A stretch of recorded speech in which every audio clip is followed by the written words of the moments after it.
Hello everyone, आप लोगों का स्वागत है टीचिंग दर्पण पर। आप सब देख रहे थे एनसीईआरटी सार संग्रह, जो कि सभी एग्ज़ाम के लिए बहुत ही महत्वपूर्ण है। कोई भी एग्ज़ाम आप प्रिपरेशन कर रहे हो, सबके लिए ये महत्वपूर्ण है फ्रेंड। तो वीडियो में बने रहिएगा, वीडियो को लास्ट तक देखते रहिएगा। चैनल को ज़्यादा से ज़्यादा लाइक शेयर सब्सक्राइब कीजिएगा। सब्सक्राइब इसलिए ताकि आपको नए नए वीडियो का नोटिफिकेशन मिलता रहे फ्रेंड। तो चलिए, पिछला वीडियो ना देखे हो तो देख लीजिएगा फ्रेंड, उसमें कई टॉपिक जो है कंप्लीट कराए हैं। आज के नया टॉपिक है उद्देश्य क्या, यहाँ से कंप्लीट करेंगे फ्रेंड। तो चलिए, इसमें पहला क्वेश्चन देखते हैं। प्रस्तावना, जो कि उद्देश्य क्या है, ये दिया गया है। हम भारत के लोग भारत को एक संपूर्ण प्रभुत्व संपन्न समाजवादी पंथ निरपेक्ष लोकतंत्रात्मक गणराज्य बनाने के लिए उसके समस्त नागरिकों को सामाजिक, आर्थिक और राजनीतिक न्याय, विचार, अभिव्यक्ति, विश्वास, धर्म और उपासना की स्वतंत्रता,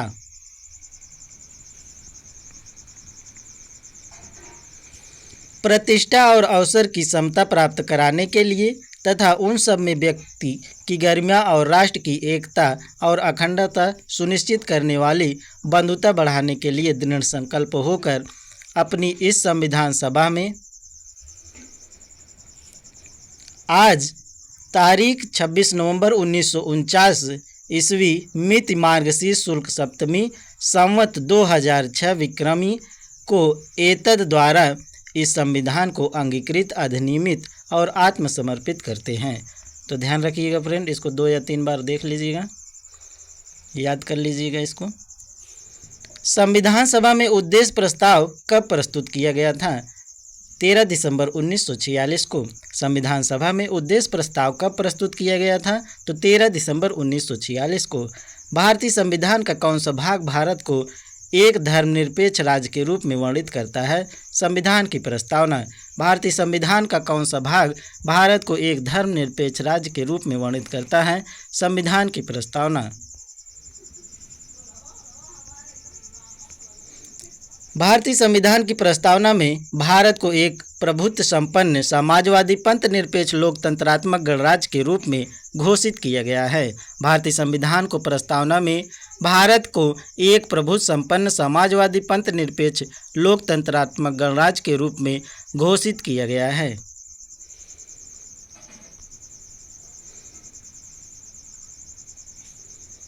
सर्वोच्च न्यायालय द्वारा ऐसा किस वाद में कहा गया है कि अनुच्छेद 368 के अंतर्गत संविधान के प्रस्तावना में भी संशोधन किया जा सकता है, परंतु यह मूल ढांचे का उल्लंघन करने वाला नहीं होना चाहिए? केशवानंद भारतीवाद 1973। सर्वोच्च न्यायालय द्वारा ऐसा किस वाद में कहा गया है कि अनुच्छेद 368 के अंतर्गत संविधान के प्रस्तावना में भी संशोधन किया जा सकता है, परंतु यह मूल ढांचे का उल्लंघन करने वाला नहीं होना चाहिए? केशवानंद भारतीवाद 1973। संविधान संबंधी विचार।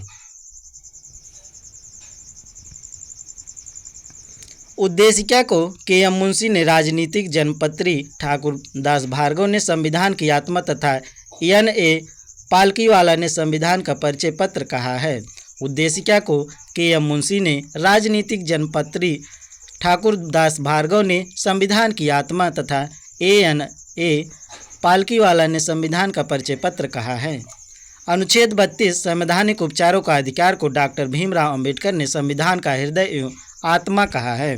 अनुच्छेद 32 संवैधानिक उपचारों का अधिकार को डॉक्टर भीमराव अंबेडकर ने संविधान का हृदय एवं आत्मा कहा है। सर अर्नेस्ट बार्कर ने प्रस्तावना को संविधान का परिचय पत्र कहा है। सर अर्नेस्ट बार्कर ने प्रस्तावना का संविधान का परिचय पत्र कहा है। गोलकनाथ बनाम पंजाब राज्य के मामले में न्यायमूर्ति एम हिदायतुल्लाह ने उद्देशिका को संविधान की मूल आत्मा कहा है।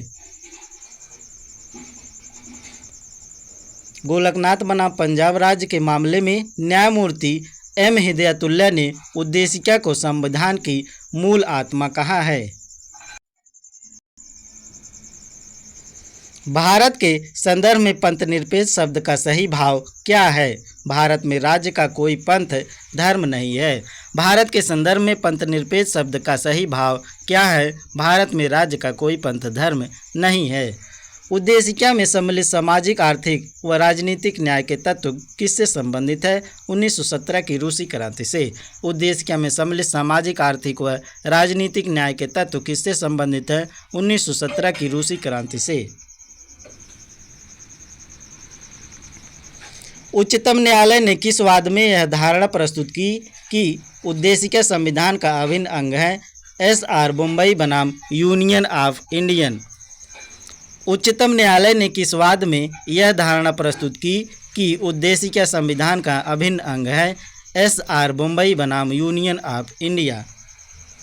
सभी व्यक्ति पूर्णतः और समान रूप से मानव हैं, यह सिद्धांत कहलाता है सार्वभौमिकता का सिद्धांत। सभी व्यक्ति पूर्णतः और समान रूप से मानव हैं, यह सिद्धांत कहलाता है सार्वभौमिकता का सिद्धांत।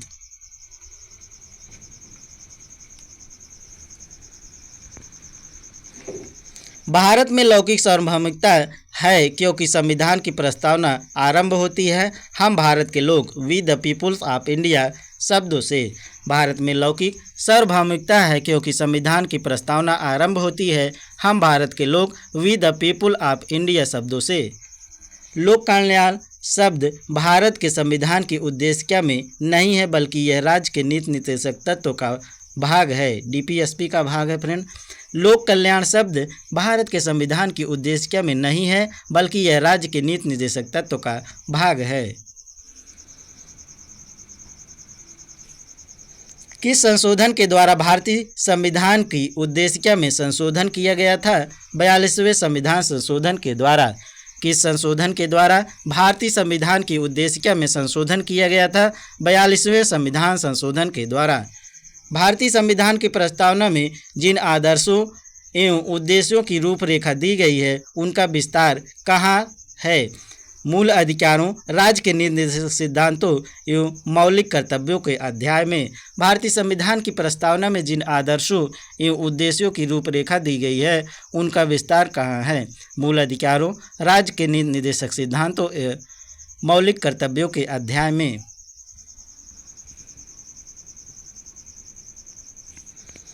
राज्य का सबसे महत्वपूर्ण तत्व क्या है? संप्रभुता। राज्य का सबसे महत्वपूर्ण तत्व क्या है? संप्रभुता। समाजवादी, सोशलिस्ट, अखंडता, इंटीग्रिटी तथा पंथ निरपेक्ष, सेकुलर शब्द संविधान की प्रस्तावना में किस संशोधन के द्वारा सम्मिलित किए गए थे? तो 42वें संशोधन द्वारा। समाजवादी, सोशलिस्ट, अखंडता, इंटीग्रिटी तथा पंथ निरपेक्ष, सेकुलर शब्द संविधान की प्रस्तावना में किस संशोधन के द्वारा सम्मिलित किए गए थे? तो 42वें संविधान संशोधन द्वारा। उद्देशिका को राजनीतिक जनपत्री, पॉलिटिकल होरोस्कोप की संज्ञा किसने प्रदान की? KM मुंशी ने। उद्देशिका को राजनीतिक जनपत्री, पॉलिटिकल होरोस्कोप की संज्ञा किसने प्रदान की? KM मुंशी ने। प्रस्तावना संविधान का अंग नहीं है, उच्चतम न्यायालय ने यह मत किस वाद में व्यक्त किया था? बेरूबारी बनाम संघ मामले में वर्ष 1960 में। प्रस्तावना संविधान का अंग नहीं है, उच्चतम न्यायालय ने यह मत किस वाद में व्यक्त किया था? बेरूबारी बनाम संघ मामले में वर्ष 1960 में।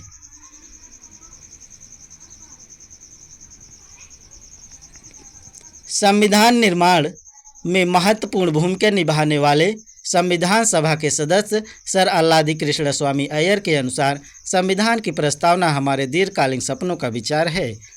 संविधान निर्माण में महत्वपूर्ण भूमिका निभाने वाले संविधान सभा के सदस्य सर अल्लादी कृष्ण स्वामी अय्यर के अनुसार संविधान की प्रस्तावना हमारे दीर्घकालीन सपनों का विचार है।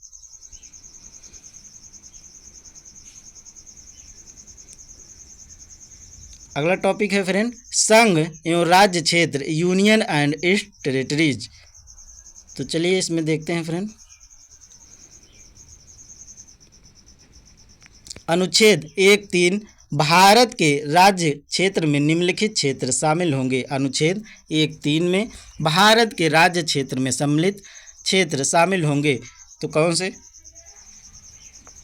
राज्यों के राज्य क्षेत्र, संघ राज्य क्षेत्र, ऐसे अन्य राज्य क्षेत्र जो अर्जित किए जाएं। भारतीय संघ के अंतर्गत किसी राज्य को सम्मिलित करने का अधिकार किसे प्राप्त है? संसद को। भारतीय संघ के अंतर्गत किसी राज्य को सम्मिलित करने का अधिकार किसे प्राप्त है? संसद को। संविधान के प्रथम अनुच्छेद के अनुसार भारत होगा राज्यों का संघ। संविधान के प्रथम अनुच्छेद के अनुसार भारत होगा राज्यों का संघ। भारत में कितने राज्य एवं संघीय प्रदेश हैं? 28 राज्य एवं 8 संघीय प्रदेश, जिसमें राष्ट्रीय राजधानी क्षेत्र भी सम्मिलित हैं। भारत में कितने राज्य एवं संघीय प्रदेश हैं? 28 राज्य व 8 संघीय प्रदेश, जिसमें राष्ट्रीय राजधानी क्षेत्र भी सम्मिलित हैं। लोकसभा में केंद्र शासित प्रदेशों के लिए अधिकतम कितनी सीटें आरक्षित है? 20 सीटें। लोकसभा में केंद्र शासित प्रदेशों के लिए अधिकतम कितनी सीटें आरक्षित है? तो 20 सीटें आरक्षित हैं। 2 पृथक केंद्र शासित प्रदेशों के रूप में जम्मू कश्मीर विभाजन कब किया गया? 31 अक्टूबर 2019 को। 2 पृथक केंद्र शासित प्रदेशों के रूप में जम्मू कश्मीर का विभाजन कब किया गया? 31 अक्टूबर 2019 को। अगला है फ्रेंड, संघ एवं इसके राज्य क्षेत्र से संबंधित अनुच्छेद।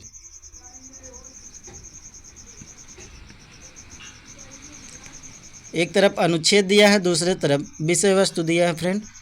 अनुच्छेद 1 में संघ के क्षेत्र का नाम। अनुच्छेद 1 में संघ के क्षेत्र का नाम। अनुच्छेद 2 में नए राज्यों के प्रवेश अथवा स्थापना का संसद का अधिकार।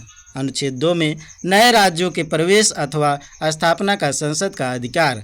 अनुच्छेद 3 में नए राज्यों की स्थापना तथा वर्तमान राज्यों के क्षेत्रफल, सीमा अथवा नामों में परिवर्तन। अनुच्छेद 3 में नए राज्यों की स्थापना तथा वर्तमान राज्यों के क्षेत्रफल, सीमा अथवा नामों में परिवर्तन। अनुच्छेद 4 में अनुच्छेद 2 एवं 3 के अंतर्गत बनाए गए कानून, जिसके द्वारा पहली तथा चौथी अनुसूची एवं पूरक, आनुशांसिक एवं अनुवर्ती कॉन्सिक्वेंशियल मामलों में संशोधन किया जा सके। अनुच्छेद 4 में अनुच्छेद 2 एवं अनुच्छेद 3 के अंतर्गत बनाए गए कानून, जिसके द्वारा पहली तथा चौथी अनुसूची एवं पूरक, आनुशांसिक एवं अनुवर्ती कॉन्सिक्वेंशियल मामले में संशोधन किया जा सके।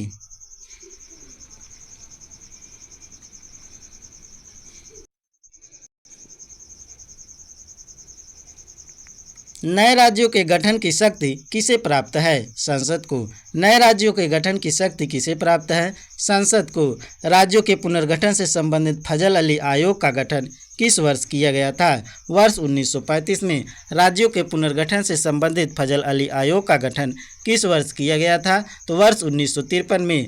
भाषाई आधार पर, लिंग्विस्टिक बेसिस पर भारत में सर्वप्रथम किस राज्य का गठन किया गया था? आंध्र प्रदेश का।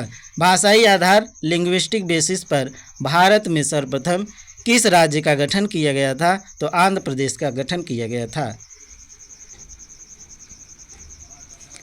राज्य पुनर्गठन आयोग, स्टेट रिकॉग्नाइजेशन कमीशन ने 1 नवंबर 1956 को कितने राज्य तथा केंद्र शासित प्रदेश बनाए थे? 14 राज्य एवं 6 संघ राज्य। राज्य पुनर्गठन आयोग, स्टेट रिकॉग्नाइजेशन कमीशन ने 1 नवंबर 1956 को कितने राज्य तथा केंद्र शासित प्रदेश बनाए थे? 14 राज्य एवं 6 संघ राज्य। सिक्किम भारत का एक पूर्ण राज्य किस वर्ष बनाया गया था? 36वें संविधान संशोधन के अंतर्गत 1975 में सिक्किम भारत का एक पूर्ण राज्य किस वर्ष बनाया गया था? तो 36वें संविधान संशोधन के अंतर्गत 1975 में। भारत में केंद्र शासित प्रदेशों का प्रशासन किसके द्वारा किया जाता है? राष्ट्रपति द्वारा। भारत में केंद्र शासित प्रदेशों का प्रशासन किसके द्वारा किया जाता है? तो राष्ट्रपति के द्वारा।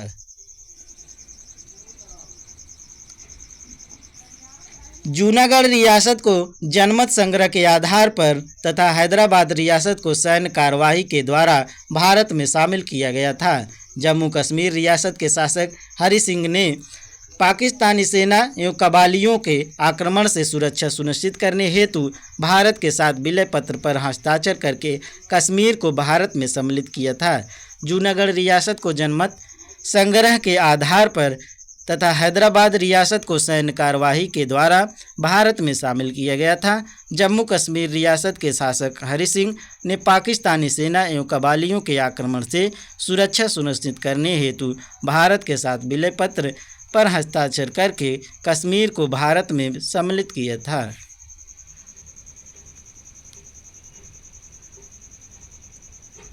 अगला फ्रेंड, पहले के विषय राज्यों को राज्य का दर्जा, राज्य दिया है वर्ष, राज्य और वर्ष। तो नागालैंड वर्ष 1963 में, हिमाचल प्रदेश 1971 में राज्यों का दर्जा, मेघालय को 1972 में, सिक्किम को 1975 में, त्रिपुरा को 1972 में, मणिपुर को 1972 में, मिजोरम को 1987 में, गोवा को 1987 में, हरियाणा को 1966 में, अरुणाचल प्रदेश को 1987 में। तो इसको ध्यान रखिएगा फ्रेंड। अगला है क्षेत्रीय परिषदें, जोनल काउंसिल्स।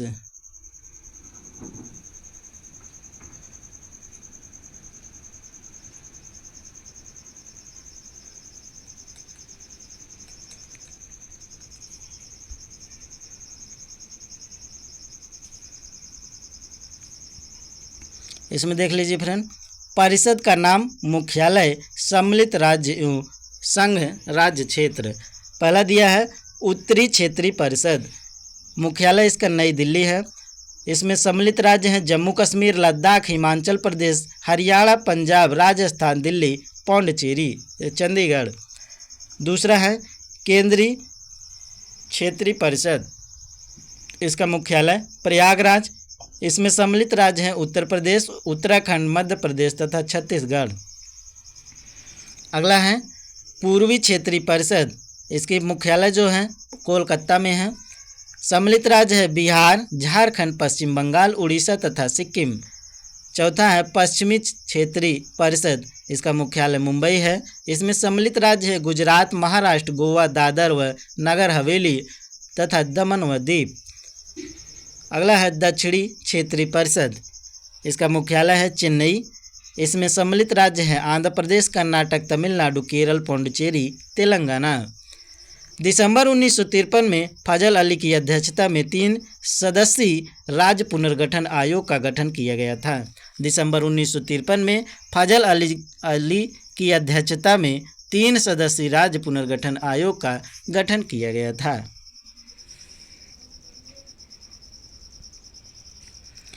भारत के 28 राज्य व 8 केंद्र शासित प्रदेश। तो इसको देखते हैं फ्रेंड, एक तरफ दिया है राज्य, उसके बाद राजधानी, उसके बाद भाषा दिया है, जिलों की संख्या दिया है, क्षेत्रफल वर्ग किलोमीटर में दिया है और भारत के कुल क्षेत्रफल का प्रतिशत दिया है। तो पहला देख लीजिए, पहला है राजस्थान, जिसकी राजधानी जयपुर, भाषा यहाँ पर बोली जाती है हिंदी, जिलों की संख्या 50, 3,42,239 वर्ग किलोमीटर इसका क्षेत्रफल है। ये भारत का 10.41% क्षेत्रफल कवर करता है। दूसरा है मध्य प्रदेश, जिसकी राजधानी भोपाल, भाषा यहाँ पर हिंदी बोली जाती है, जिलों की संख्या 55 है, 3,08,245 वर्ग किलोमीटर क्षेत्रफल है इसका। ये भारत का 9.37% जो है एरिया कवर करता है। तीसरा है महाराष्ट्र, जिसकी राजधानी मुंबई है, भाषा यहाँ पर मराठी बोली जाती है, जिलों की संख्या 36 है, 3,07,713 वर्ग किलोमीटर क्षेत्रफल पर यह फैला हुआ है और इसने भारत का 9.36% एरिया कवर किया है। चौथा है उत्तर प्रदेश, इसकी राजधानी लखनऊ है, भाषा यहाँ पर हिंदी और दूसरा लैंग्वेज उर्दू, जिलों की संख्या 75 है, 2,43,286 वर्ग किलोमीटर पर ये फैला हुआ है। भारत का ये 7.18% एरिया कवर करता है। पांचवा है गुजरात, जिसकी राजधानी गांधीनगर, यहाँ पर बोली जाती है गुजराती लैंग्वेज, जिलों की संख्या 33 है, 1,96,024 वर्ग किलोमीटर क्षेत्रफल पर यह फैला हुआ है। भारत का ये 5.96% जो है एरिया कवर करता है। छठा नंबर का है कर्नाटक। इसकी राजधानी बेंगलुरु, यहाँ पर बोली जाती है कन्नड़ भाषा। जिलों की संख्या जो है इसमें 31 हैं। 1,91,791 वर्ग किलोमीटर क्षेत्रफल पर यह फैला हुआ है। ये भारत का 5.83% एरिया कवर करता है। सातवां है आंध्र प्रदेश। इसकी राजधानी अमरावती है। भाषा जो है तेलुगु है। जिलों की संख्या 26 है। 1,60,205 वर्ग किलोमीटर क्षेत्रफल पर यह फैला हुआ है। इसने भारत का 4.87 एरिया जो है कवर किया है। आठवां नंबर है उड़ीसा, जिसकी राजधानी भुवनेश्वर है। यहाँ पर उड़िया बोली जाती है और इसमें जिलों की संख्या 30 है। 1,55,707 वर्ग किलोमीटर क्षेत्रफल पर ये फैला हुआ है। इसने भारत का 4.73% एरिया कवर किया है। नौवां है छत्तीसगढ़, जिसकी राजधानी रायपुर। भाषा जो है इसमें हिंदी बोली जाती है। जिलों की संख्या 33 है। 1,35,191 वर्ग किलोमीटर क्षेत्रफल ये कवर किया है। ये भारत का 4.11% एरिया कवर किया है।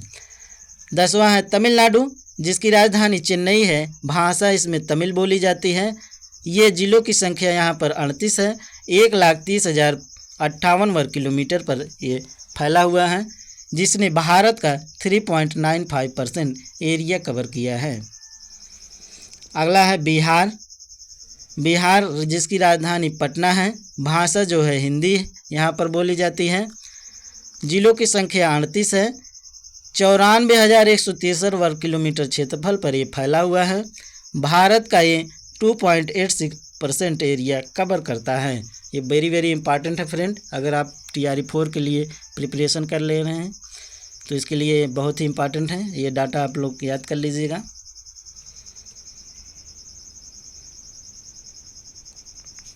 12वां नंबर है पश्चिम बंगाल, जिसकी राजधानी कोलकाता है। भाषा यहाँ पर बांग्ला बोली जाती है। जिलों की संख्या 23 है। 88,752 वर्ग किलोमीटर क्षेत्रफल पर ही फैला हुआ है। 2.69% एरिया भारत का ये कवर करता है। 13वां नंबर का है अरुणाचल प्रदेश, जिसकी राजधानी ईटानगर है। भाषा यहाँ पर अंग्रेजी बोली जाती है। जिलों की संख्या 22 है। 83,743 वर्ग किलोमीटर क्षेत्रफल पर ये फैला हुआ है। भारत का यह 2.54% एरिया कवर करता है। 14 नंबर का है झारखंड, जिसकी राजधानी रांची है। भाषा यहाँ पर हिंदी बोली जाती है। जिलों की संख्या 24 है। 79,714 वर्ग किलोमीटर क्षेत्रफल पर ये फैला हुआ है। भारत का ये 2.42% एरिया कवर करता है। 15 नंबर है असम, जिसकी राजधानी दिसपुर है। यहाँ पर असमिया भाषा बोली जाती है। जिलों की संख्या 31 है।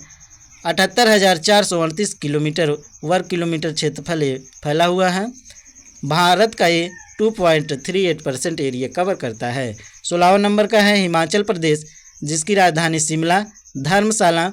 भाषा यहाँ पर हिंदी बोली जाती है। जिलों की संख्या 12 है। 55,673 वर्ग किलोमीटर क्षेत्रफल पर ये फैला हुआ है। भारत का ये 1.69% एरिया कवर करता है। 17 नंबर का है उत्तराखंड, जिसकी राजधानी देहरादून गैरसैंण। भाषा यहाँ पर हिंदी संस्कृत बोली जाती है। जिलों की संख्या 13 है। 55,483 वर्ग किलोमीटर क्षेत्रफल पर ये फैला हुआ है। भारत का ये 1.62% एरिया कवर करता है। 8वां नंबर का है पंजाब, जिसकी राजधानी चंडीगढ़ है। भाषा जो है पंजाबी बोली जाती है यहाँ पर। जिलों की संख्या 23 है। 50,362 वर्ग किलोमीटर क्षेत्रफल पर ये फैला हुआ है। भारत का ये 1.53% एरिया कवर करता है। 19 नंबर का है हरियाणा, जिसकी राजधानी चंडीगढ़ है। भाषा हिंदी बोली जाती है। जिलों की संख्या 22 है। 44,212 वर्ग किलोमीटर क्षेत्रफल पर ये फैला हुआ है। भारत का ये 1.34% एरिया कवर करता है। 20 नंबर पे है केरल, जिसकी राजधानी तिरुवनंतपुरम है। भाषा यहाँ पर मलयालम बोली जाती है। जिलों की संख्या 14 है। 38,863 वर्ग किलोमीटर क्षेत्रफल पर ये फैला हुआ है। 1.18% एरिया भारत का कवर करता है। 21 नंबर पे है मेघालय, जिसकी राजधानी शिलांग है। भाषा यहाँ पर गारो बोली जाती है। जिलों की संख्या 12 है। 22,429 वर्ग किलोमीटर क्षेत्रफल पर ये फैला हुआ है। 22,429 वर्ग क्षेत्रफल पर ये फैला हुआ है। ये भारत का 0.68% एरिया कवर करता है। 22 नंबर का है मणिपुर, जिसकी राजधानी इम्फाल है। भाषा यहाँ पर मणिपुरी बोली जाती है। जिलों की संख्या 16 है। 22,327 वर्ग किलोमीटर क्षेत्रफल पर ये फैला हुआ है। भारत का ये 0.67% एरिया कवर करता है।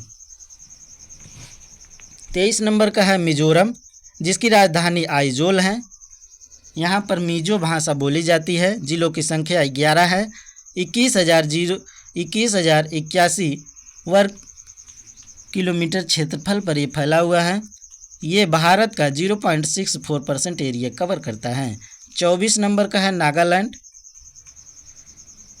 नागालैंड है, जिसकी राजधानी कोहिमा है। यहाँ पर अंग्रेजी बोली जाती है। जिलों की संख्या 11, 16,579 वर्ग किलोमीटर क्षेत्रफल पर यह फैला हुआ है, जो भारत का 0.50% एरिया कवर करता है।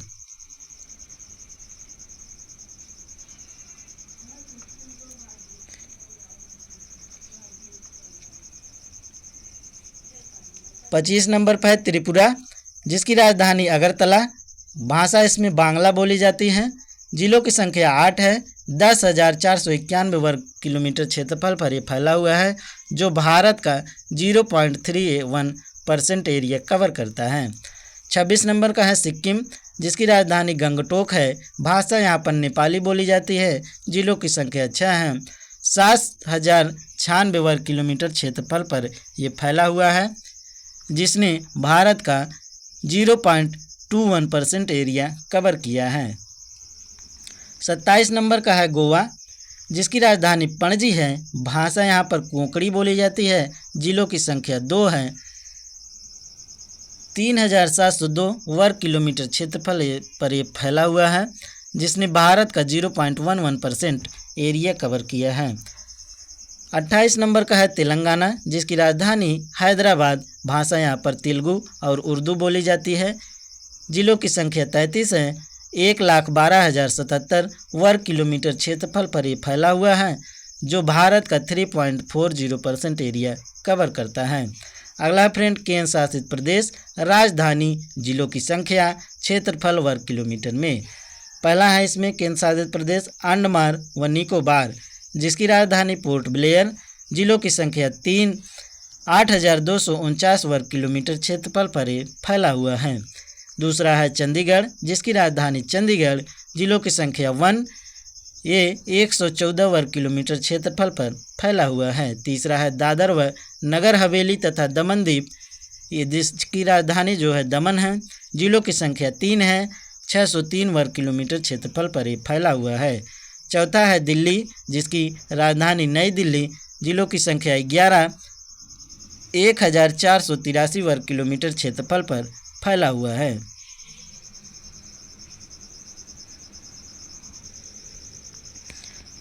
पांचवा नंबर है लक्षद्वीप, जिसकी राजधानी कवरत्ती। जिलों की संख्या 1, 32 वर्ग किलोमीटर क्षेत्रफल पर ये फैला हुआ है। छठा नंबर है पुडुचेरी, जिसकी राजधानी पुडुचेरी है। जिलों की संख्या 4 है। 492 वर्ग किलोमीटर क्षेत्रफल पर ये फैला हुआ है। सातवें नंबर का है जम्मू कश्मीर, जिसकी राजधानी श्रीनगर जम्मू। जिलों की संख्या 22, 54,624 वर्ग किलोमीटर क्षेत्रफल पर फैला हुआ है। आठवें नंबर का है लद्दाख, जिसकी राजधानी लेह है। जिलों की संख्या 7 है। 1,68,055 वर्ग किलोमीटर क्षेत्रफल पर फैला हुआ है। भारत का सबसे बड़ा जिला कच्छ गुजरात, 45,652 वर्ग किलोमीटर तथा सबसे छोटा जिला माहे पुडुचेरी 9 वर्ग किलोमीटर है। भारत का सबसे बड़ा जिला कच्छ गुजरात का है, जिसका क्षेत्रफल 45,652 वर्ग किलोमीटर है तथा सबसे छोटा जिला माहे पांडुचेरी है, जिसका क्षेत्रफल 9 वर्ग किलोमीटर है। तो ध्यान रखिएगा फ्रेंड। वीडियो पसंद आए तो लाइक शेयर सब्सक्राइब कीजिएगा। टीचिंग दर्पण को सब्सक्राइब इसलिए ताकि आपको नए नए वीडियो का नोटिफिकेशन मिलता रहे। कोई सलाह हो सुझाव हो तो कमेंट बॉक्स में कमेंट करके बताइएगा फ्रेंड, आपको वीडियो कैसा लगा। तो चलिए अगला टॉपिक है नागरिकता, सिटीजनशिप। तो इसमें देखते हैं फ्रेंड,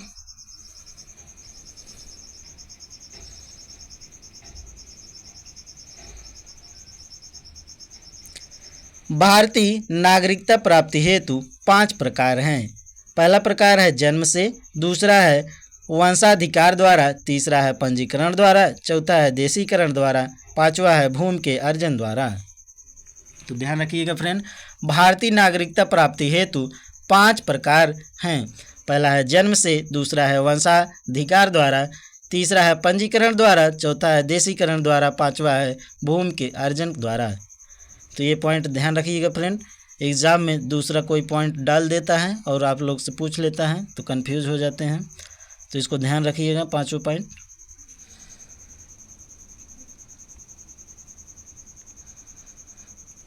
भारतीय संविधान किस प्रकार की नागरिकता प्रदान करता है? एकल नागरिकता, सिंगल सिटीजनशिप। भारतीय संविधान किस प्रकार की नागरिकता प्रदान करता है? एकल नागरिकता, सिंगल सिटीजनशिप। संयुक्त राज्य अमेरिका यूएसए ने दोहरी नागरिकता, डुअल सिटीजनशिप के सिद्धांत को अपनाया है। संयुक्त राज्य अमेरिका यूएसए ने दोहरी नागरिकता, डुअल सिटीजनशिप के सिद्धांत को अपनाया है।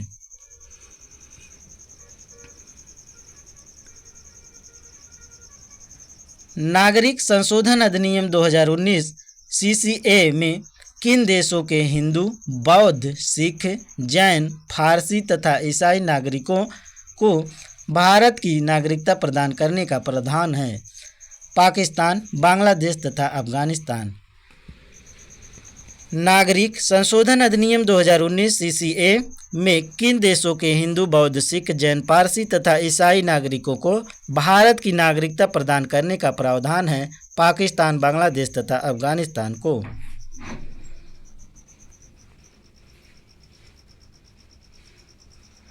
भारतीय नागरिक की नागरिकता किस आधार पर समाप्त हो सकती है? परित्याग, पर्यावसान तथा वंचना के आधार पर। भारतीय नागरिक की नागरिकता किस आधार पर समाप्त हो सकती है? तो परित्याग पर, पर्यावसान तथा वंचना के आधार पर।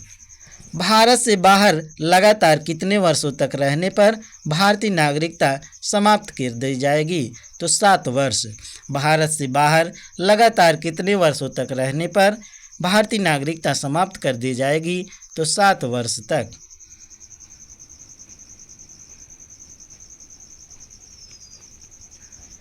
प्रवासी भारतीय दिवस कितने समय अंतराल पर मनाया जाता है? प्रति 2 वर्षों पर।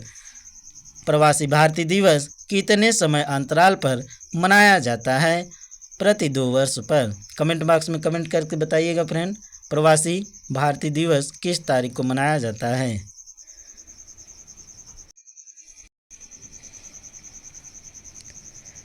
नागरिकता से संबंधित प्रमुख अनुच्छेद दिया है, इधर विषय वस्तु दिया है।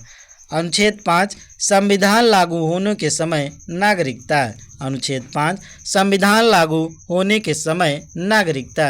अनुच्छेद 6 पाकिस्तान से भारत को प्रव्रजन करने वाले व्यक्तियों को नागरिकता का अधिकार। अनुच्छेद 6 पाकिस्तान से भारत को प्रव्रजन करने वाले व्यक्तियों को नागरिकता का अधिकार। अनुच्छेद 7 पाकिस्तान से प्रव्रजित व्यक्तियों के नागरिकता अधिकार। अनुच्छेद 7 पाकिस्तान से प्रव्रजित व्यक्तियों के नागरिकता अधिकार। अनुच्छेद 8 भारतीय मूल के उन लोगों के नागरिकता अधिकार जो भारत से बाहर रह रहे हैं। अनुच्छेद 8 भारतीय मूल के उन लोगों के नागरिकता अधिकार जो भारत के बाहर रह रहे हैं। अनुच्छेद 9 जिस व्यक्ति ने स्वेच्छा से विदेशी नागरिकता प्राप्त कर ली है उसी भारतीय नागरिकता समाप्त मान ली जाएगी। जिस व्यक्ति ने स्वेच्छा से विदेशी नागरिकता प्राप्त कर ली है उसकी भारतीय नागरिकता समाप्त मान ली जाएगी। अनुच्छेद 10 नागरिकता संबंधी अधिकारों की निरंतरता। अनुच्छेद 10 नागरिकता संबंधी अधिकारों की निरंतरता।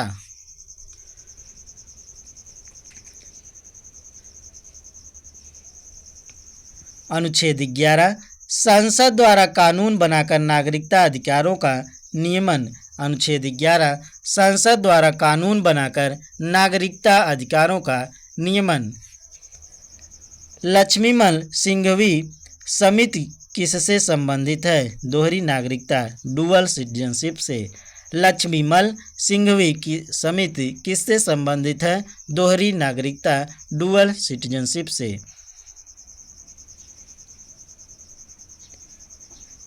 किसी व्यक्ति द्वारा भारतीय बैंकों में धन जमा करके भारत की नागरिकता नहीं प्राप्त की जा सकती है। किसी व्यक्ति द्वारा भारतीय बैंकों में धन जमा करके भारत की नागरिकता नहीं प्राप्त की जा सकती है। ये बीपीएससी TRE 3 में पूछा गया क्वेश्चन है फ्रेंड, तो इसको ध्यान रखिएगा, वेरी वेरी इंपॉर्टेंट है।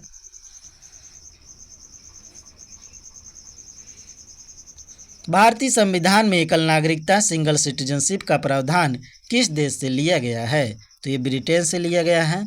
भारतीय संविधान में एकल नागरिकता सिंगल सिटीजनशिप का प्रावधान किस देश से लिया गया है? तो ब्रिटेन से लिया गया है। भारतीय मूल के व्यक्ति PIO का कार्ड धारक भारत में नहीं खरीद सकता है कृषि भूमि। भारतीय मूल के व्यक्ति PIO का कार्ड धारक भारत में नहीं खरीद सकता है कृषि भूमि। अगला है फ्रेंड, NRI PIO एवं OCI कार्ड धारक में तुलना। तो देख लीजिए तुलना फ्रेंड।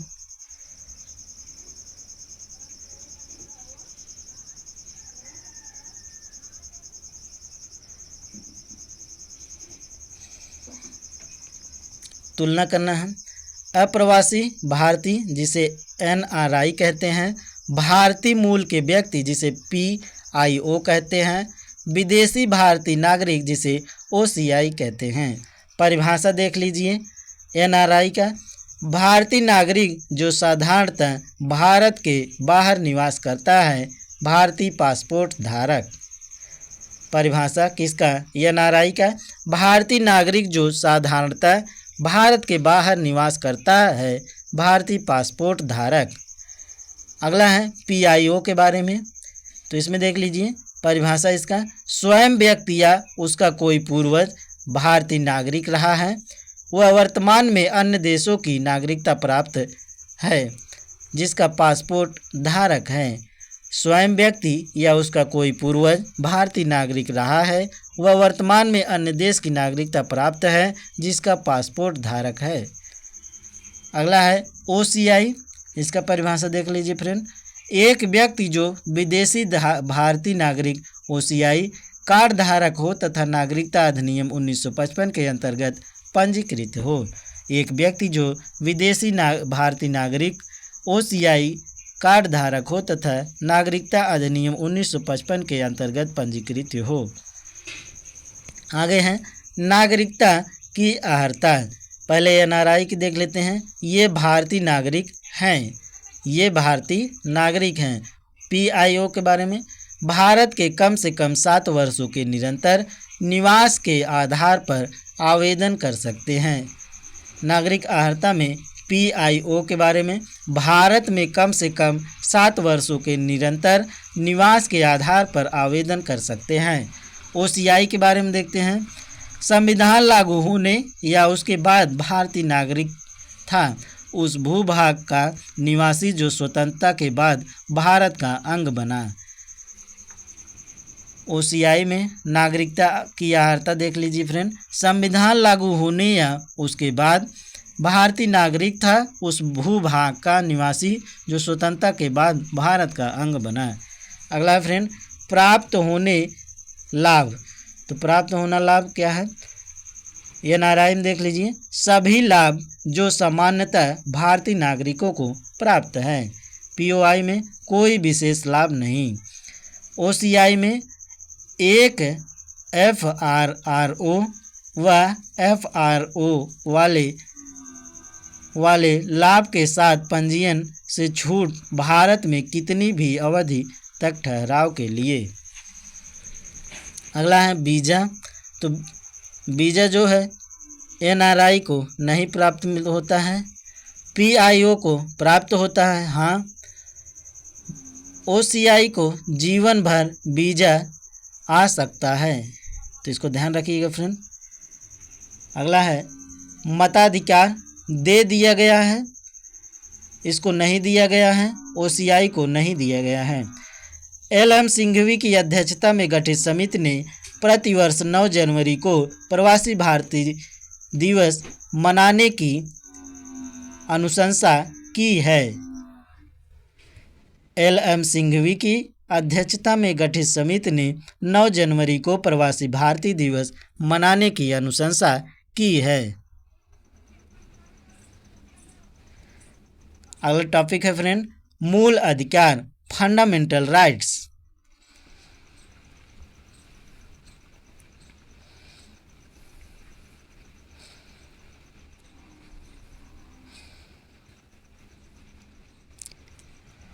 भारतीय संविधान के किस भाग के अंतर्गत नागरिकों को मौलिक अधिकार प्रदान किए गए हैं? भाग 3 अनुच्छेद 12 से 35 में। भारतीय संविधान के किस भाग के अंतर्गत नागरिकों को मौलिक अधिकार फंडामेंटल राइट प्रदान किए गए हैं? भाग 3 अनुच्छेद 12 से 35 में। संविधान द्वारा मौलिक अधिकारों को लागू करने की शक्ति किसे प्रदान की गई है? तो सर्वोच्च न्यायालय एवं उच्च न्यायालयों को। संविधान द्वारा मौलिक अधिकारों को लागू करने की शक्ति किसे प्रदान की गई है? सर्वोच्च न्यायालय एवं उच्च न्यायालयों को।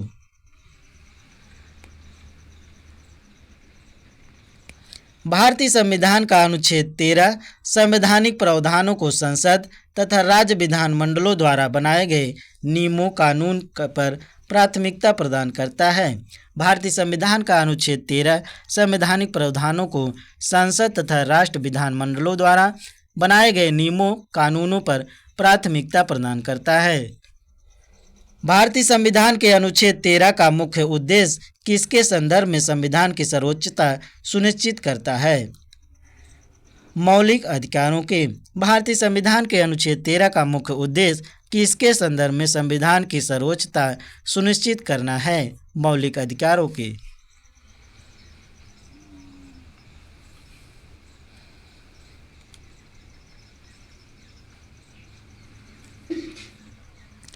भारतीय संविधान में समता के अधिकार का विस्तार किन अनुच्छेदों में है? अनुच्छेद 14 से 18 तक।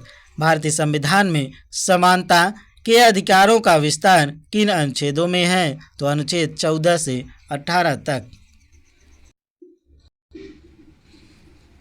भारतीय संविधान का कौन सा अनुच्छेद विधि के समक्ष समता के अधिकार राइट टू इक्वलिटी से संबंधित है? अनुच्छेद 14। भारतीय संविधान का कौन सा अनुच्छेद विधि के समक्ष समता के अधिकार राइट टू इक्वलिटी से संबंधित है? अनुच्छेद 14। जन्म, लिंग, मूल वंश, जाति, धर्म आदि के आधार पर विभेद का परिच्छेद अनुच्छेद 15 एक मूल अधिकार है जिसे समानता के अधिकार के अधीन वर्गीकृत किया गया है। जन्म, लिंग, मूल वंश, जाति, धर्म आदि के आधार पर विभेद का प्रतिषेध अनुच्छेद 15 एक मूल अधिकार है जिसे समानता के अधिकार के अधीन वर्गीकृत किया गया है।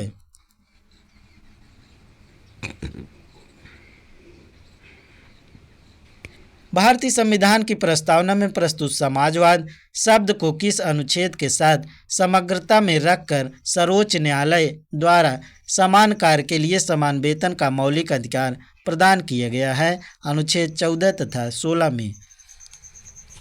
भारतीय संविधान की प्रस्तावना में प्रयुक्त समाजवाद शब्द को किस अनुच्छेद के साथ समग्रता में रखकर सर्वोच्च न्यायालय द्वारा समान कार्य के लिए समान वेतन का मौलिक अधिकार प्रदान किया गया है? तो अनुच्छेद 14 तथा 16 में।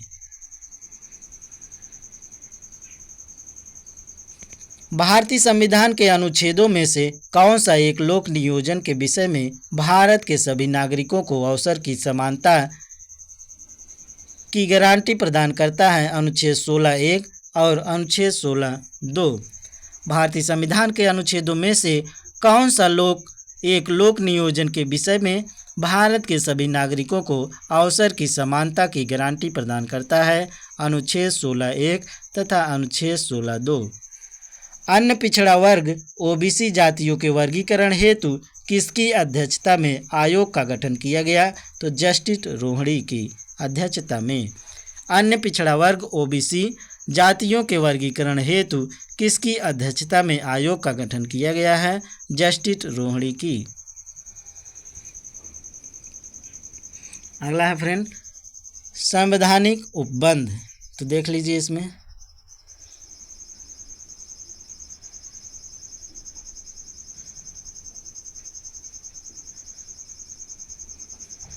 इसमें एक दिया है, केवल भारतीय नागरिकों को प्राप्त मूल अधिकार, भारतीयों एवं विदेशी नागरिकों को प्राप्त मूल अधिकार, मतलब दोनों को प्राप्त मूल अधिकार और केवल भारतीयों को प्राप्त मूल अधिकार, इसमें डिवीज़न किया गया है फ्रेंड। तो पहला दिया है, धर्म, मूल वंश, जाति, लिंग या जन्म स्थान के आधार पर विभेद का परिच्छेद अनुच्छेद 15। धर्म, मूल वंश, जाति, लिंग या जन्म स्थान के आधार पर विभेद का परिच्छेद अनुच्छेद 15 में दिया गया है। इसमें देख लीजिए पहला वाला, विधि के समझ समता और विधियों का समान संरक्षण अनुच्छेद 14 में। विधि के समझ समता और विधियों का समान संरक्षण अनुच्छेद 14 में दिया गया है। इसमें दूसरा देख लीजिए, लोक नियोजन के विषय के अवसर की समता अनुच्छेद 16 में दिया गया है। लोक नियोजन के विषय में अवसर की समता अनुच्छेद 16 में दिया गया है। इसमें देख लीजिए दूसरा, अपराधों के लिए दोष सिद्धि के संबंध में संरक्षण अनुच्छेद 20 में दिया गया है। अपराधों के लिए दोष सिद्धि के संबंध में संरक्षण अनुच्छेद 20 में दिया गया है। इसमें तीसरा देख लीजिए, वाक एवं अभिव्यक्ति शांतिपूर्ण एवं सशस्त्र रहित सम्मेलन करने, संघ एवं सरकारी समिति बनाने तथा भारत के राज्य क्षेत्र में अबाध संचरण एवं बसने तथा व्यापार करने की स्वतंत्रता अनुच्छेद 19 में दिया है। वाक एवं अभिव्यक्ति शांतिपूर्ण एवं सशस्त्र रहित सम्मेलन करने, संघ एवं सरकारी समिति बनाने, भारत के राज्य क्षेत्र अबाध संचरण एवं बसने तथा व्यापार करने की स्वतंत्रता अनुच्छेद 19 में दिया गया है। इसमें है जीवन का अधिकार अनुच्छेद 21 में दिया गया है। इसमें चौथा देख लीजिए, अल्पसंख्यक वर्गों के हितों का संरक्षण अनुच्छेद 29 में दिया गया है। अल्पसंख्यक वर्गों के हितों का संरक्षण अनुच्छेद 29 में दिया गया है। इसमें देख लीजिए 4 नंबर का, शिक्षा का अधिकार अनुच्छेद 21A में दिया गया है। शिक्षा का अधिकार अनुच्छेद 21 में दिया गया है। पांचवा देख लीजिए, शिक्षण संस्थाओं की स्थापना प्रशासन करने का अल्पसंख्यक वर्गों का अधिकार अनुच्छेद 30 में दिया गया है। शिक्षण संस्थाओं की स्थापना और प्रशासन करने का अल्पसंख्यक वर्गों का अधिकार अनुच्छेद 30 में दिया गया है। इसमें पांचवा देख लीजिए, कुछ दशाओं में गिरफ्तारी एवं निरोध से संरक्षण अनुच्छेद 22 में दिया गया है। कुछ दशाओं में गिरफ्तारी एवं निरोध से संरक्षण अनुच्छेद 22 में दिया गया है। इसमें 6वां नंबर है, शोषण के विरुद्ध अधिकार अनुच्छेद 23-24 में दिया गया है। 7वें नंबर है, धर्म एवं संस्कृति की स्वतंत्रता का अधिकार अनुच्छेद 25, 26, 27, 28 में दिया गया है। धर्म एवं संस्कृति की स्वतंत्रता का अधिकार अनुच्छेद 25, 26, 27, 28 में दिया गया है।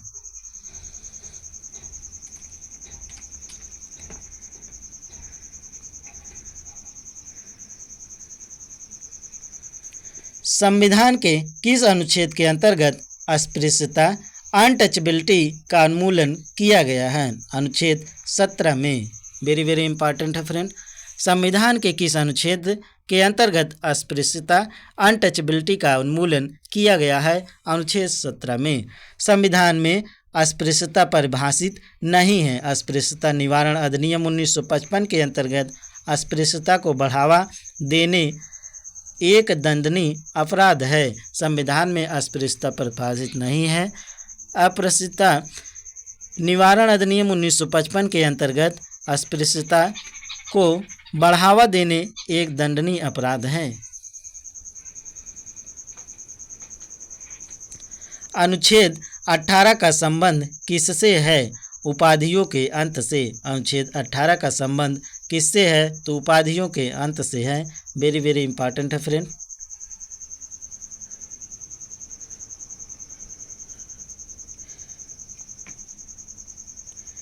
भारतीय संविधान के किस अनुच्छेद में वाक एवं अभिव्यक्ति की स्वतंत्रता, freedom of speech and expression के मूल अधिकार का प्रावधान किया गया है? अनुच्छेद 19 में।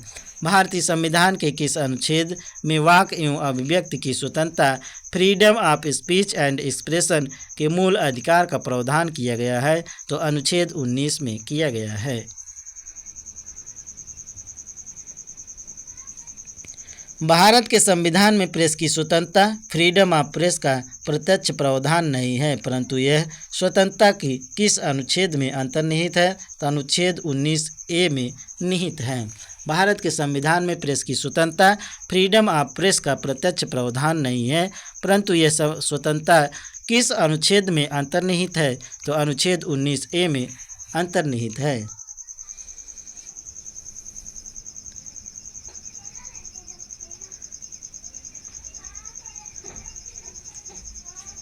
भारतीय संविधान में आर्थिक समता, इकोनॉमिक इक्वलिटी, समानता के मौलिक अधिकार में सम्मिलित नहीं है। भारतीय संविधान में आर्थिक समानता, इकोनॉमिक इक्वलिटी, समानता के मौलिक अधिकार में सम्मिलित नहीं है।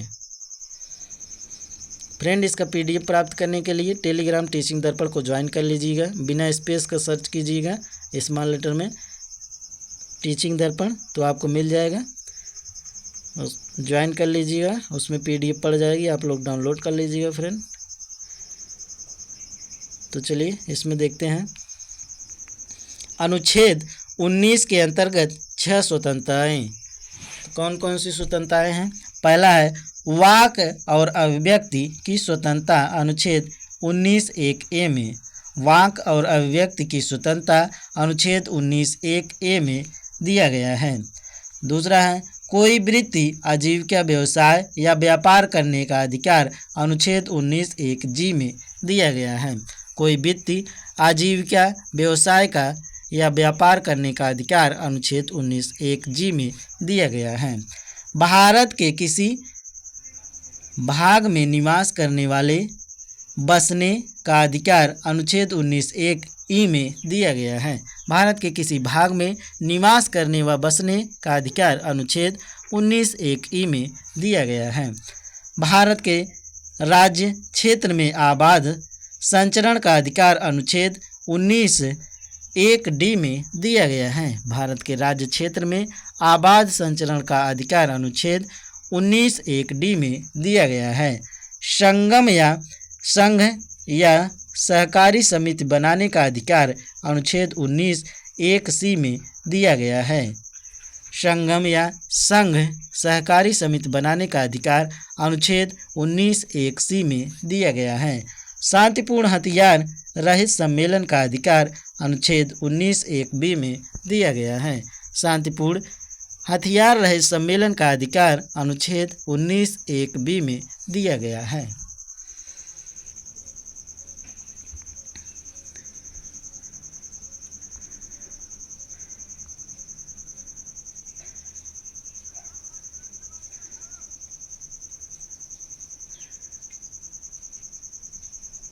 भारतीय संविधान के किस अनुच्छेद के अंतर्गत यह प्रावधान किया गया है कि किसी अपराध के अभियुक्त को स्वयं अपने विरुद्ध गवाह बनाने के लिए बाध्य नहीं किया जा सकेगा?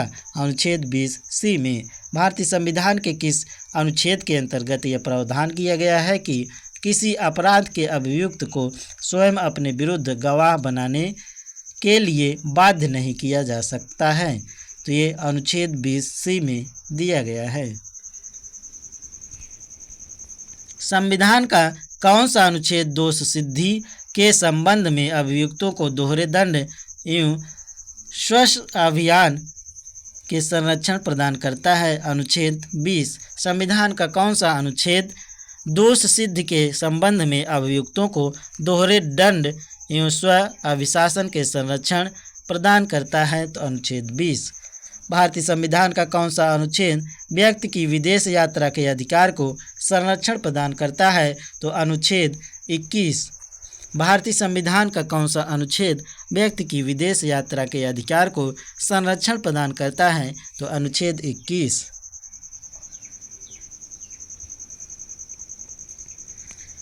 मौलिक अधिकारों के अंतर्गत कौन सा अनुच्छेद बच्चों के शोषण के विरुद्ध प्रावधान से संबंधित है? तो अनुच्छेद 24। मौलिक अधिकारों के अंतर्गत कौन सा अनुच्छेद बच्चों के शोषण के विरुद्ध प्रावधान से संबंधित है? तो अनुच्छेद 24।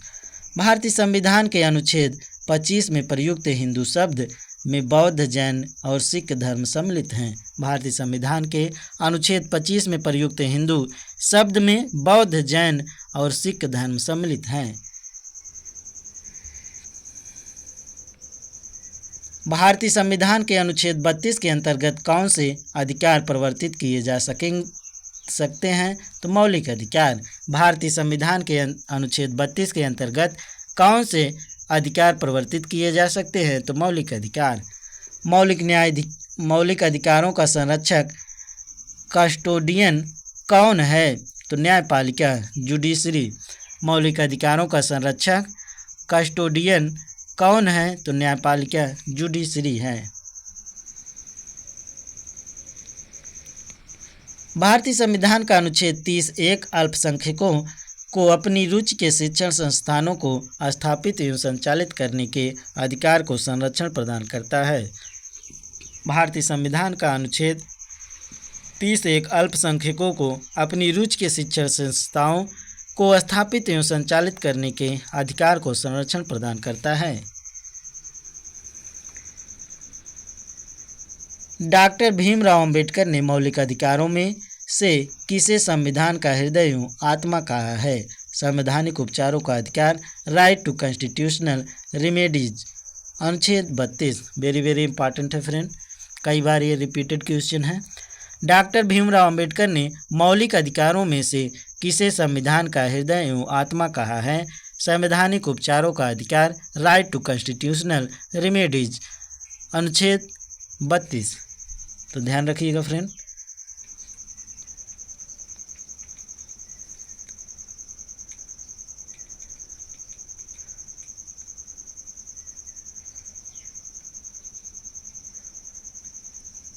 व्यक्तिगत स्वतंत्रता पर्सनल फ्रीडम के अधिकार के लिए कौन सी याचिका रीट दायर की जा सकती है? बंदी प्रत्यक्षीकरण, हेबियस कॉर्पस। व्यक्ति स्वतंत्रता पर्सनल फ्रीडम के अधिकार के लिए कौन सी याचिका रीट दायर की जा सकती है? बंदी प्रत्यक्षीकरण, हेबियस कॉर्पस। संसद को मौलिक अधिकारों में संशोधन का अधिकार किस वाद में निर्णय के आधार पर प्राप्त हुआ है? केशवानंद भारती बनाम केरलवाद 1973 ईस्वी में। संसद को मौलिक अधिकारों में संशोधन का अधिकार किस वाद में निर्णय के आधार पर प्राप्त हुआ? तो केशवानंद भारती बनाम केरलवाद 1973 में।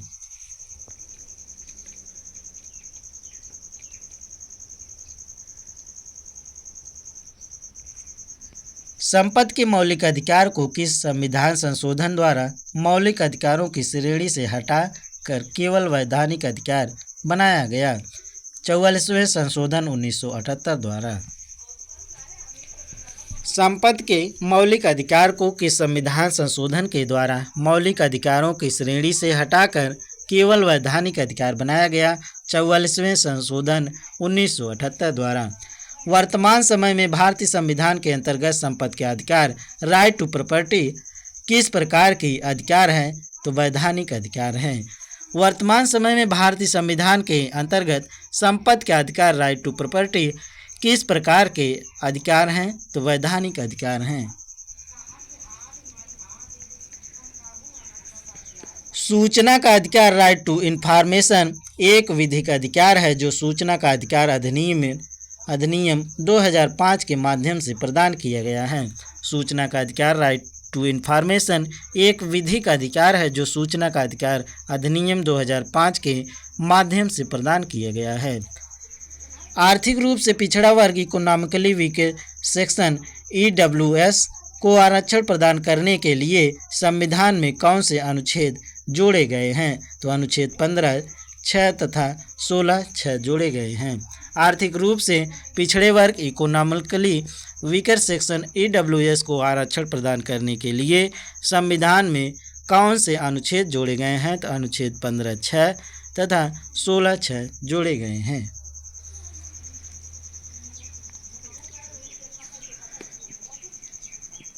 6 से 14 वर्ष की आयु के बच्चों को प्रदत्त शिक्षा का अधिकार किस प्रकार का अधिकार है? तो मूल अधिकार है। 6 से 14 वर्ष की आयु के बच्चों को प्रदत्त शिक्षा का अधिकार किस प्रकार का अधिकार है? तो मूल अधिकार है। भारतीय संविधान द्वारा प्रदत्त संवैधानिक उपचारों का अधिकार गैर नागरिकों को भी उपलब्ध है। भारतीय संविधान द्वारा प्रदत्त संवैधानिक उपचारों का अधिकार गैर नागरिकों को भी उपलब्ध है।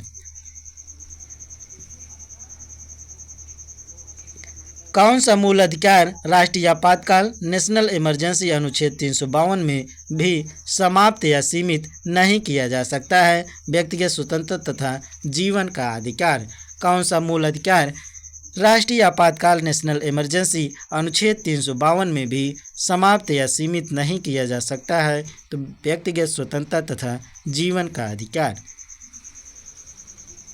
बंधुआ मजदूर उन्मूलन अधिनियम बॉन्डेड लेबर एबोलिशन एक्ट संसद द्वारा किस वर्ष पारित किया गया था? तो वर्ष 1976 में। बंधुआ मजदूर उन्मूलन अधिनियम बॉन्डेड लेबर एबोलिशन एक्ट संसद द्वारा किस वर्ष पारित किया गया था? तो वर्ष 1976 में।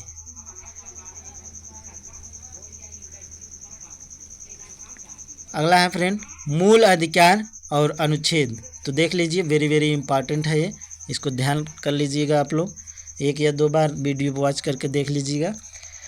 समानता का अधिकार अनुच्छेद 14 से 18 में दिया गया है। स्वतंत्रता का अधिकार अनुच्छेद 1922 में दिया गया है।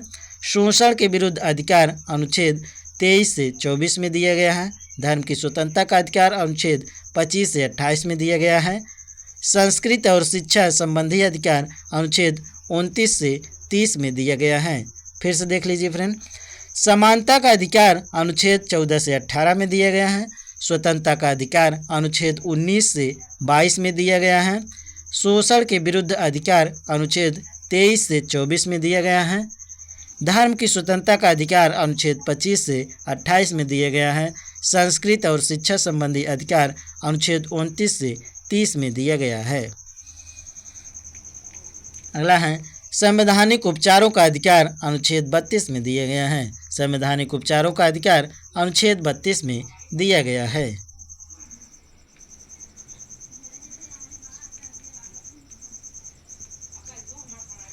अनुच्छेद 26 के अंतर्गत सभी धर्मावलंबियों को धार्मिक संस्था की स्थापना एवं धार्मिक कार्यों के प्रबंध का अधिकार प्राप्त है। अनुच्छेद 26 के अंतर्गत सभी धर्मावलंबियों को धार्मिक संस्था की स्थापना व धार्मिक कार्यों के प्रबंधन का अधिकार प्राप्त है।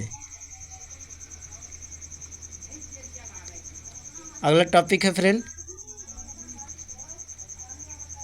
राज्य के नीति निर्देशक तत्व directive principles of state policy.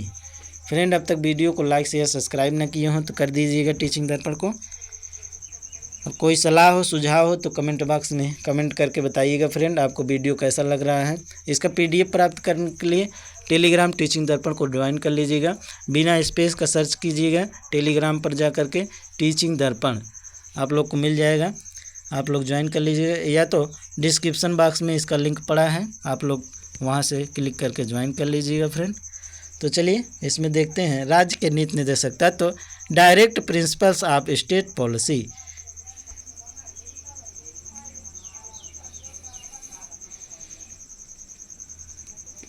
राज्य के नीति निर्देशक तत्व या सिद्धांत को भारतीय संविधान में शामिल किए जाने का क्या उद्देश्य है? सामाजिक और आर्थिक लोकतंत्र को स्थापित करना। राज्य के नीति निर्देशक सिद्धांतों को भारतीय संविधान में शामिल किए जाने का क्या उद्देश्य है? तो सामाजिक और आर्थिक लोकतंत्र को स्थापित करना। कल्याणकारी राज्य की संकल्पना का समावेश संविधान के किस भाग में किया गया है? राज्य के नीति निर्देशक सिद्धांतों में भाग 4 में। कल्याणकारी राज्य की संकल्पना का समावेश संविधान के किस भाग में किया गया है? तो राज्य के नीति निर्देशक सिद्धांतों में भाग 4 में किया गया है।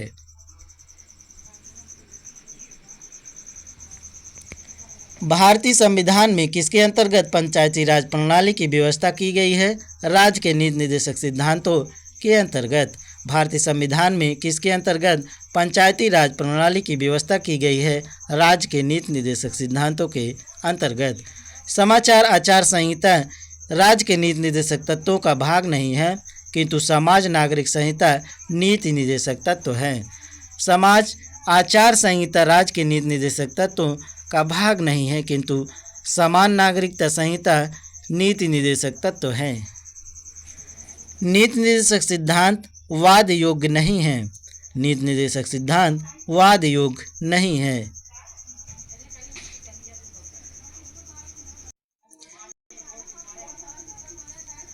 समान नागरिक संहिता विधेयक पारित करने वाला पहला राज्य कौन है? उत्तराखंड।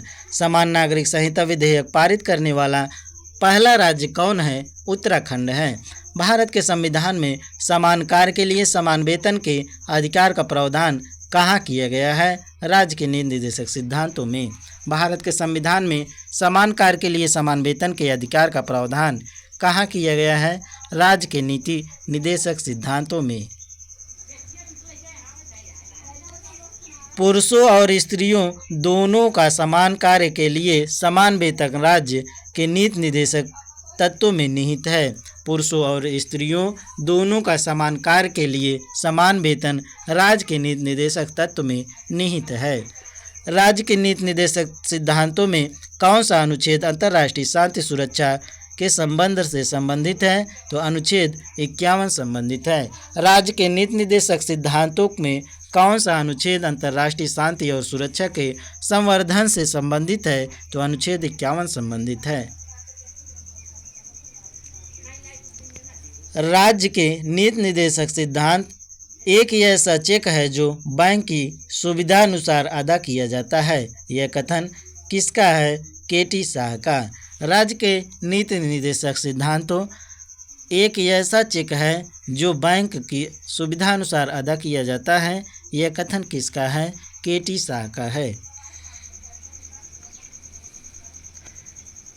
अगला टॉपिक है फ्रेंड, नीति निर्देशक तत्व से संबंधित महत्वपूर्ण अनुच्छेद। तो देख लीजिए।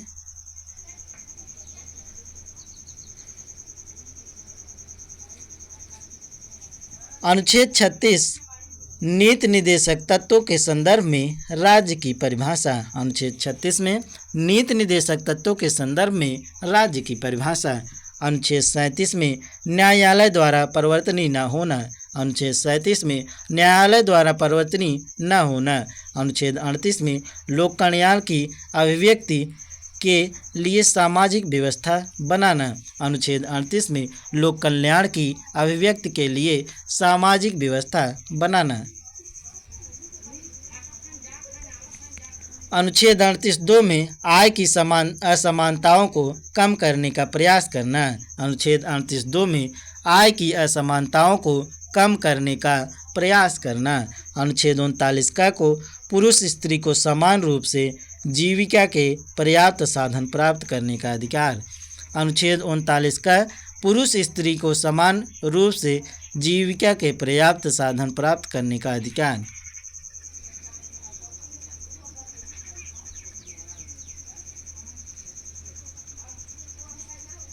अनुच्छेद 39 का समुदाय के भौतिक संसाधनों का स्वामित्व व नियंत्रण इस प्रकार हो जिससे सामूहिक हितों की सर्वोत्तम रूप में प्राप्ति हो। अनुच्छेद 39 का समुदाय के भौतिक संसाधनों का स्वामित्व व नियंत्रण इस प्रकार हो जिससे सामूहिक हितों की सर्वोत्तम रूप प्राप्ति हो। अनुच्छेद 39 घ पुरुषों व स्त्रियों दोनों को समान कार्य के लिए समान वेतन। वेरी इंपॉर्टेंट है फ्रेंड। अनुच्छेद 39 घ पुरुषों व स्त्रियों दोनों को समान कार्य के लिए समान वेतन। अनुच्छेद 39 अंग पुरुषों और स्त्रियों कर्मकारों के स्वास्थ्य व शक्ति का तथा बालकों की सुकुमार अवस्था का दुरुपयोग न हो। अनुच्छेद 39 अंगा पुरुष और स्त्रियों कर्मकारों के स्वास्थ्य व शक्ति का तथा बालकों की सुकुमार अवस्था का दुरुपयोग न हो। अनुच्छेद 40 ग्राम पंचायतों का गठन। अनुच्छेद 40 ग्राम पंचायतों का गठन। अनुच्छेद 41 कुछ दशाओं में काम, शिक्षा व लोक सहायता पाने का अधिकार। अनुच्छेद 41 कुछ दशाओं में काम, शिक्षा व लोक सहायता पाने का अधिकार। अनुच्छेद 42 काम की न्याय संगत एवं मनोचित दशाएं तथा प्रसूति सहायता। अनुच्छेद 42 काम की न्याय संगत एवं मनोचित दशाएं तथा प्रसूति सहायता। अनुच्छेद 43 कर्मकारों के लिए निर्वाह मजदूरी आदि। अनुच्छेद 43 कर्मकारों के लिए निर्वाह मजदूरी आदि। अनुच्छेद 43 का उद्योगों के प्रबंध में कर्मकारों का भाग लेना। अनुच्छेद 43 का उद्योगों के प्रबंध में कर्मकारों का भाग लेना। अनुच्छेद 43 का सहकारी समितियों के स्वैच्छिक गठन, स्वायत्ता संचालन, लोकतांत्रिक नियंत्रण तथा व्यावसायिक प्रबंध को बढ़ावा देना। अनुच्छेद 43 का सहकारी समितियों के स्वैच्छिक गठन, स्वायत्ता संचालन, लोकतांत्रिक नियंत्रण तथा व्यावसायिक प्रबंध को बढ़ावा देना। अनुच्छेद 44 सभी नागरिकों के लिए एक समान नागरिक संहिता। अनुच्छेद 44 सभी नागरिकों के लिए एक समान नागरिक संहिता। अनुच्छेद 45 6 वर्ष से कम आयु के बच्चों के लिए निःशुल्क व अनिवार्य शिक्षा का प्रावधान। अनुच्छेद 45 6 वर्ष से कम आयु के बच्चों के लिए निःशुल्क व अनिवार्य शिक्षा का प्रावधान।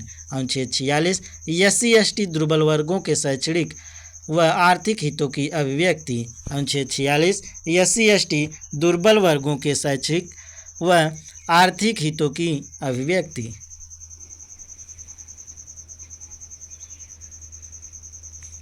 अनुच्छेद 47 पोषाहार स्तर और जीवन स्तर तथा लोक स्वास्थ्य में सुधार तथा हानिकारक नशीले पदार्थों के उपभोग पर प्रतिबंध। अनुच्छेद 47 पोषाहार स्तर और जीवन स्तर तथा लोक स्वास्थ्य में सुधार तथा हानिकारक नशीले पदार्थों के उपभोग पर प्रतिबंध। अनुच्छेद 48 कृषि और पशुपालन में आधुनिक और वैज्ञानिक प्रणालियों का प्रयोग करना, गाय बछड़ों तथा अन्य दुधारू पशुओं के वध पर प्रतिबंध व उनकी नस्लों में सुधार के प्रयास। अनुच्छेद 48 कृषि और पशुपालन में आधुनिक और वैज्ञानिक प्रणालियों का प्रयोग करना, गायों बछड़ों तथा अन्य दुधारू पशुओं के वध पर प्रतिबंध एवं उनकी नस्लों में सुधार के प्रयास। अनुच्छेद 48 का में पर्यावरण का संरक्षण एवं संवर्धन और वन तथा वन्य जीवों की रक्षा। अनुच्छेद 48 का में पर्यावरण का संरक्षण व संवर्धन और वन तथा अन्य वन्य जीव की रक्षा।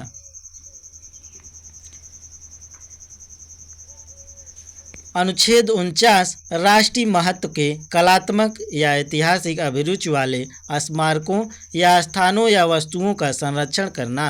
अनुच्छेद 49 राष्ट्रीय महत्व के कलात्मक या ऐतिहासिक अभिरुचि वाले स्मारकों या स्थानों या वस्तुओं का संरक्षण करना। अनुच्छेद 50 कार्यपालिका से न्यायपालिका का पृथक्करण करना। अनुच्छेद 50 कार्यपालिका से न्यायपालिका का पृथक्करण। अनुच्छेद 51 अंतर्राष्ट्रीय शांति और सुरक्षा की अभिवृत्ति। अनुच्छेद 51 अंतर्राष्ट्रीय शांति और सुरक्षा की अभिवृत्ति।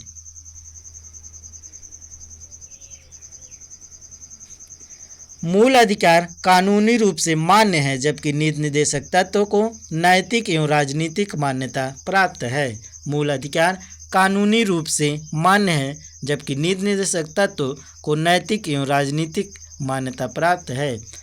अगला टॉपिक है फ्रेंड मूल कर्तव्य, फंडामेंटल ड्यूटीज। इसको नेक्स्ट वीडियो में देखते हैं फ्रेंड। तब तक के लिए वीडियो को लाइक शेयर सब्सक्राइब कीजिएगा टीचिंग दर्पण को, और कमेंट बॉक्स में कमेंट करके बताइएगा कि आपको वीडियो कैसा लगा। इसका PDF प्राप्त करने के लिए टेलीग्राम टीचिंग दर्पण को ज्वाइन कर लीजिएगा। बिना स्पेस के टेलीग्राम पर जा कर के सर्च कीजिएगा टीचिंग दर्पण, आपको मिल जाएगा लोगो। आप उसको ज्वाइन कर लीजिएगा फ्रेंड। उसके इसमें PDF जो है टेलीग्राम पर डाल देंगे, आप लोग डाउनलोड कर लीजिएगा। तो चलिए फ्रेंड, मिलते हैं अगले वीडियो में, तब तक के लिए धन्यवाद।